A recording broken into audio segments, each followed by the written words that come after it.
Okay guys, so what's been progressing since I last did a video? Well, I've done about another 4 or 5 hours work on this.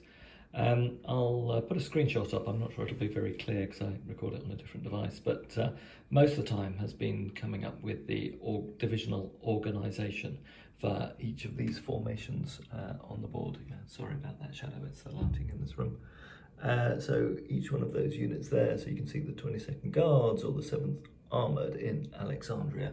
Each one of those has a detailed table of organisation and equipment, so it lists it down to battalion, sometimes company level, each of the component units, how strong it is, what unit, what equipment the unit has, 25 pounders, 18 pounders, A9 or A10 or A13 cruiser tanks, and so forth.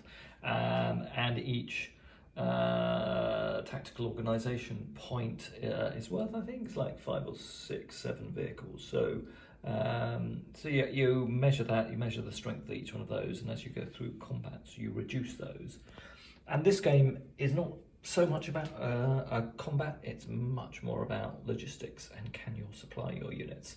And even though we only played 2 turns of the Italian scenario, all my Italian units, although they'd advanced, I think, pretty much as far as Mersa Matruh, had exhausted all of the Italian supplies at the border and back as far as Tobruk, and the supply dumps back to Benghazi were pretty empty, and they were reliant on shipping supplies in from Italy, and basically couldn't get supplies in fast enough to feed and water their units, so they were a bit stuffed.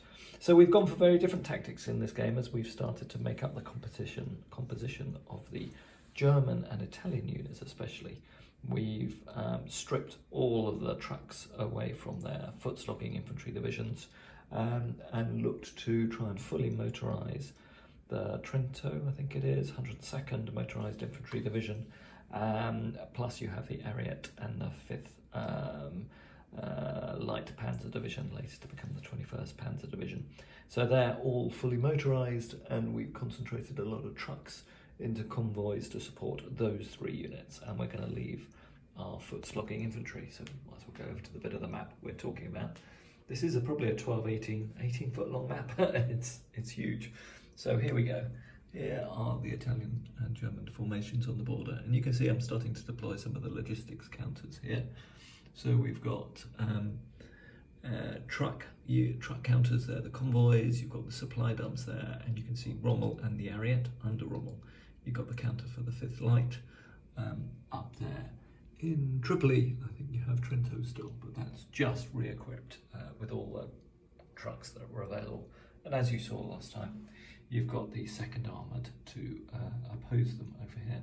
Sorry, I can't get rid of that shadow, it's the way this room is lit. And all the lights are behind me. I'll try and get this when we're in better daylight. It's getting late in the afternoon here today. And here the 2nd Armoured also has its truck convoys in place, although I haven't loaded them with supplies yet. And you can see the Allied supply line runs back through Benghazi, up through Derna, back to Tobruk. And then you actually have a solid road network now that was completed by the British between the Italian scenario and this one. So roads do then lead all the way back to Mersa Matruh and Alexandria over there. The rail line, I think, is complete no further than Mersa Matruh at this time, certainly not up to Tobruk. All right, so yeah, not really much to see other than there's a whole lot of logistics counters on the board. All the airfields are now deployed. We've got the fortifications in place around Tobruk. As we move along here, again, you can see some more airstrips now on the board. Major airfields around Alexandria. The British fleet is now fully deployed. So we're pretty much close to starting the game. Again, if you do want to play this, if you have got a copy, I'm sure you've already discovered it, but there are a set of Excel files that you can download from the Board Game Geek site that give you the outlines of all of the templates you need if you're going to do this on Excel. And I think with the reduction in points values of all the units, that's not reflected in counters. Although I saw a great demo published at almost the same time. I think it's by the the history guy. Is that the YouTube name? But great channel, does a whole load of board games which are great fun to watch. He's also done a run through of this using Vassal, and the maps look great, the counters look great, the charts all on there, probably an awful lot easier than looking at the paper-based ones I've got here. But I think you're still going to need all those Excel spreadsheets if you're going to do the running totals of the amount of supplies you've got in every convoy and the strength of every combat unit. And as I say, this is all about logistics.